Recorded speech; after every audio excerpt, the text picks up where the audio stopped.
vittoria, bravo. È questa l'immagine che sintetizza l'inaugurazione del tratto Bassano Ovest Montebelluna dell'autostrada pedemontana veneta. Il presidente Zaia è in centro alla carreggiata poche ore prima venga aperta al transito con alle spalle il massiccio del Grappa, segno indelebile di unione tra il Bassanese e la Marca. Un viaggio iniziato dal casello di Bassano Ovest con una guida d'eccezione. Abbiamo considerato come tempi di percorrenza, danno dei numeri secondo me strabilianti. Ad esempio Montecchio-Spresiano li percorreremo in 50 minuti, oggi ci vuole un'ora e 20. Montecchio-Bassano in 30 minuti, oggi ci vuole circa un'ora. Bassano-Montebelluna in 27 minuti, oggi ci mettiamo 45 minuti, senza pedemontana.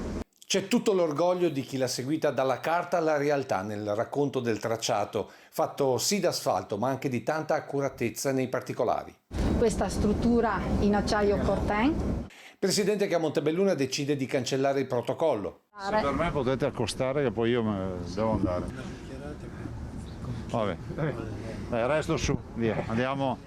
Attenzione al territorio in tutte le sue forme, dalla presenza degli alveari nelle zone boschive dell'autostrada alla recinzione scelta a maglia fine e minuziosamente posata per salvare le lepri. Vedere il cantiere con le scarpate verdi e le proti che andavano da una parte all'altra sembrava, non dico una favola, ma insomma... Un'arteria che attraversa le terre del Canova e del Palladio. È il territorio della bellezza, non potevamo che fare un'opera d'arte che si chiama Pedemontana Veneta, ma è un'opera d'arte. Un'opera seguita giorno per giorno anche da tanti cittadini. Abbiamo avuto molti direttori dei lavori aggiunti, soprattutto soggetti in pensione che si sono divertiti. Veneti consapevoli che i soldi versati per il pedaggio rimarranno in Veneto.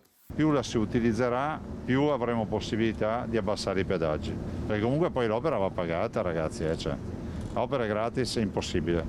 Quindi diciamo che tutto il guadagno che poi arriverà verrà reinvestito nel territorio e nel Veneto? Assolutamente sì, da qua non scappano i soldi, cioè i pedaggi che pagano i veneti restano in Veneto.